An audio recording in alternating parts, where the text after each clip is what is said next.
What is up, guys? Dzeeff here, and some of you might have seen my live streaming yesterday that I posted because I was live streaming locals, and basically what happened is that a bunch of people from my area got together and they've been doing some online tournaments. Now usually, if you guys have been following me for a while, you know I usually only post deck profiles from bigger events, but as you know, all the big events are canceled for the foreseeable future, which is a real shame. Right now, I'm currently participating in the Crush Card Cup, which I'll make a video about after the 11 rounds happen, but this is a tournament that I had a lot of fun in. It was really cool just to play Yu-Gi-Oh again, because man do I miss playing Yu-Gi-Oh. But it wasn't a physical tournament obviously, but I do have the cards to deck profile for the most part, so I thought I'd talk about what I played. And I think overall I really like Shaddolls a lot. People might be surprised that I'm playing this deck, not Altergeist. Pretty much since Vegas I stopped playing Altergeist. I played this deck at one locals, went 4-0, and then every single event got canceled. I was looking to play this at like Rosemont Regional and then 2 YCSs, but unfortunately that's not how it worked out. Anyway though, I do think this deck is a lot better than people give it credit for though. I played against 2 Adamancipators and 1 Zodiac, all of which I beat. I even lost the die roll against both of the Adamancipators and still managed to win, so it's not just a going first summon Winda based matchup. And then my one loss was to Weather Painters, but don't tell anyone. No, I just didn't really know what his cards did and I got really confused. But anyway, here's the profile, and you don't have to play all of this stuff. This is basically just like a sort of a hybrid version of a lot of things that I've been doing in the Crush Card Cup, because in the Crush Card Cup you're allowed to switch your deck list in between rounds, but I felt like this was pretty good for just like an open-ended format.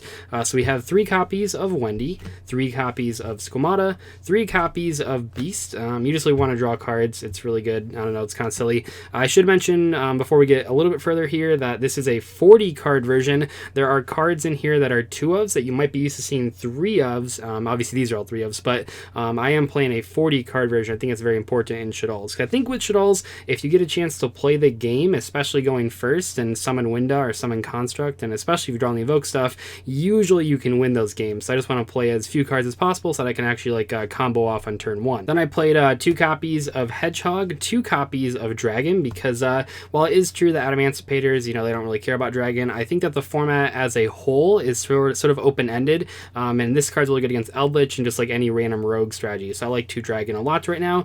1 copy of Ariel, of course, and 1 copy of so this card is basically a vanilla monster, but it's a light vanilla monster and it's a Shaddolls monster, so you can search this thing with your Hedgehog, you can special it off of the Wendy, you can if you send Squamata, you can do either one of those things. Like I said, I just want to be able to play the game on turn 1, and I feel like this card would have caught on a lot more if tournaments kept happening. I remember seeing that Jesse Cotton was playing this card as a one of, and I thought I would try it out when I initially picked up the deck, and so far it's been really strong. If you haven't played with this card yet, I'd highly recommend just checking it out. It is a pretty cool card. The effect doesn't come up at all. I mean, sometimes you can use the effect as like Chainlink 3 just to like chain block, but in general you're just using it as a searchable light target off of the Hedgehog or the Wendy, because summoning Construct is just so important on turn 1.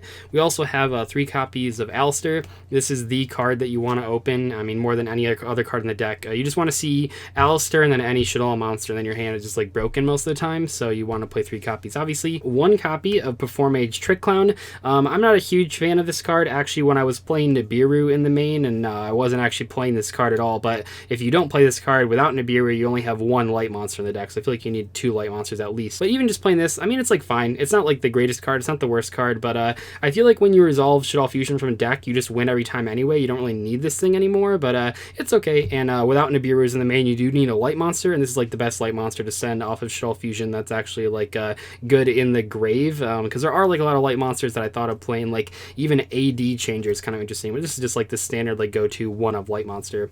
And then 2 copies of Ash Blossom and Joy Spring. Might look kind of weird, but basically all 3 of these were Nibiru's, but I think that Nibiru is kind of bad right now, because even though it is good in this deck, especially because if you go first and you brick, you can just like set a monster, and then the Nibiru works because it your opponent special summons a lot, but then it doesn't tribute face down monsters, it only tributes face up ones, so it's really good. And then you have a light monster as well, so Nibiru is really good in this deck, but man, Nibiru is just really bad against Adamancipator because they always just have the Herald or the Appaloosa on their 5th summon, sometimes even their 4th summon for the Herald, and against Eldritch it just does nothing. So I feel like Ash Blossom is a lot better, at least against Adamancipators. Sometimes this card will just make your opponent like lose the game, not always, but at least it does something.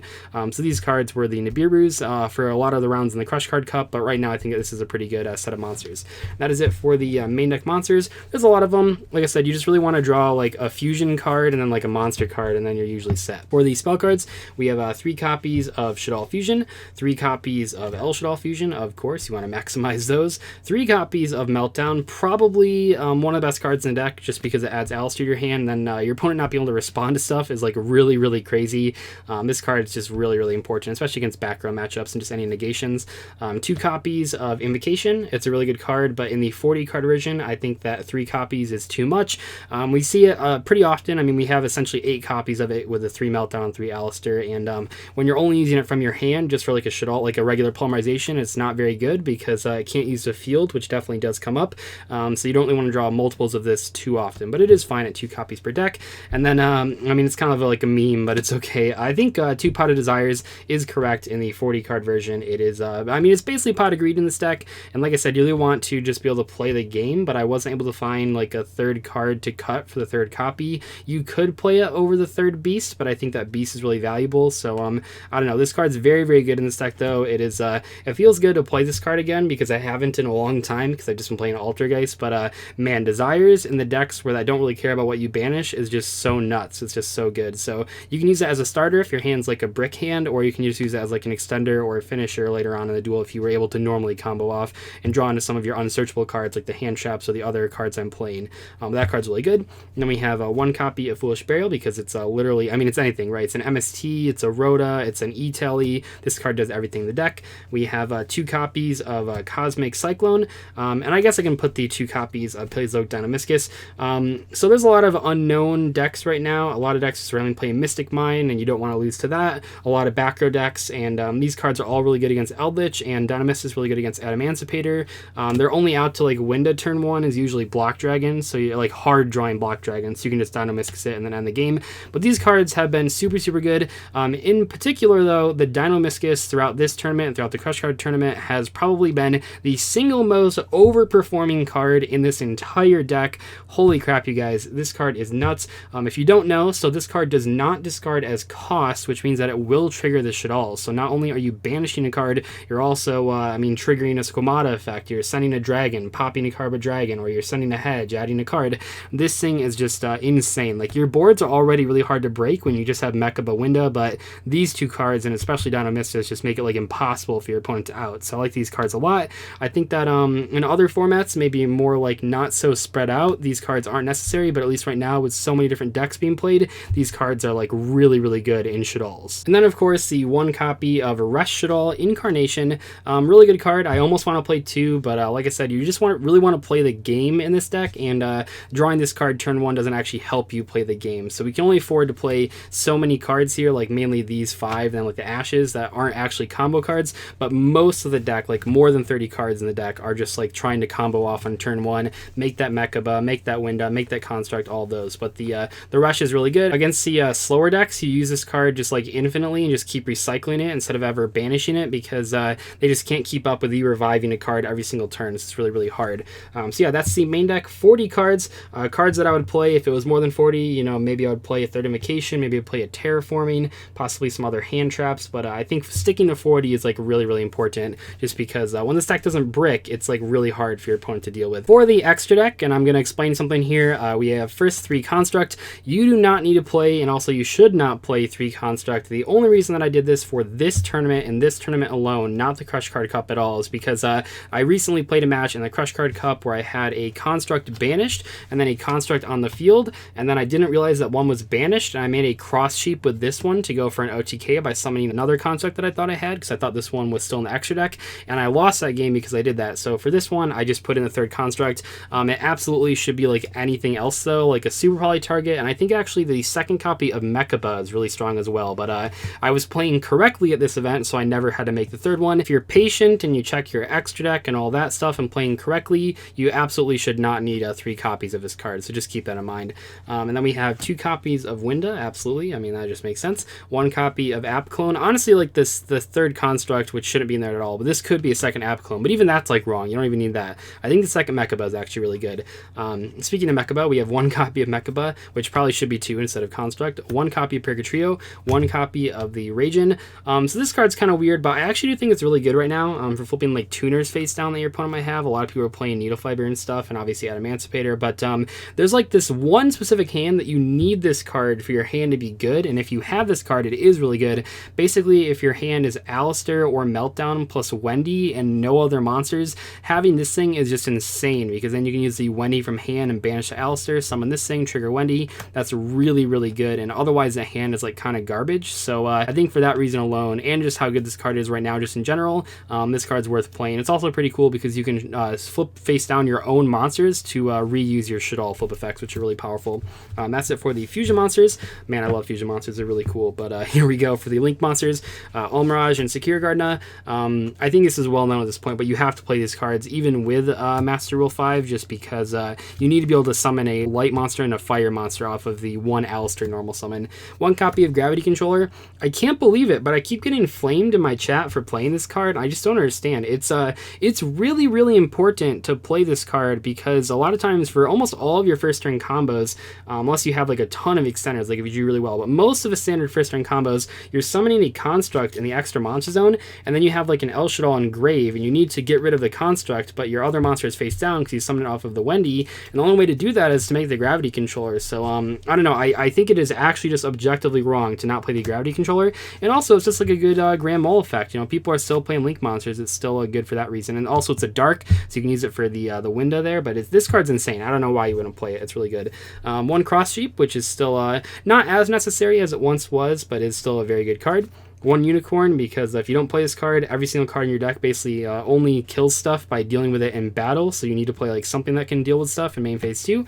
And then one copy of a Boral Sword Dragon. Pretty much with the deck, you're just trying to stun them with Winda on turn 1, and then turn 2 do a big Cross Sheep combo into the Boral Sword, and then attack with everything for game. For the side deck, we have 2 copies of Nibiru, because I couldn't think of which of the 2 ofs in this side deck to actually take out, but so we have 2 copies of Nibiru, 2 copies of Crow, and then 2 copies of another card in a second. But these hand traps are pretty good. I mean, Nibiru is good against like other random combo decks, not so much Emancipator, but sometimes, you know, if they don't play around it, it can get them. And I think against Emancipator, you either just want to draw like a lot of board breaking cards, or a lot of cards that like a lot of hand traps to throw at them, because yeah, they can usually play around like one Nibiru or play through one Ash, but if you have both of them sometimes and you use them at the right time, they can't always play through that. And DD Crow in particular, I think it's like one of the best hand traps right now. You know, it's good against Orcus, it's good against Eldritch for hitting the traps in the grave, or the Eldritch in the grave. It's good against even like hitting a Block Dragon's pretty decent in Emancipator. So I think DD Crow is almost main deck worthy. I think if I played more than 40 cards, this would be the hand trap that I was trying to main deck. So that card's really, really good. We also have 3 copies of Super Polymerization. So I don't think this card's like main deck worthy right now for Shaddolls. It's good against Eldritch for taking out the Eldritch, and then their trap cards don't do anything because you don't have an Eldritch on the board. Against Emancipator though, there's not really like a great card to play in the extra deck that can actually like truly break their entire board. Not to mention, a lot of the times they actually just do Union Carrier and equip the Buster Whelp anyway to the Borreload Savage Dragon, so you don't get to summon from the extra deck at all. But this card is just like, it's really, really good, going second against some matchups, especially like mirror matches, especially anything playing lights or darks. So you want to have the 3 copies in the side deck, but not so much in the main deck anymore. I think Cosmic and Dynamistus have a lot more utility than Super Poly, at least right now. We also have 3 copies of Dark Ruler No More. This is the best card going second against any combo deck. Yeah, sometimes they have the anti-spell, nothing you can do about that, but this is like the one thing that can break the entire Emancipator board, and then you can just like attack over everything, which is really, really solid.